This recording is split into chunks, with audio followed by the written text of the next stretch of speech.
Delmarva Poultry Industry partnered with Department of Agriculture and Hill Farms in Milford, Delaware here to plant a pollinator plot on a poultry farm. The reason that we chose this site is because the hills grow vegetables that need bees for pollination. The bees are pretty expensive to rent the hives, and we thought if we could do an experiment and see if we can attract native bees, maybe it could cut down on the costs of his operation. So it takes that land that they would normally have to mow, so it's taking that away from them so they don't have to mow so much.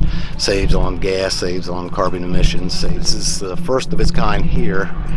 If this turns out to be successful, then we anticipate doing it on more poultry farms.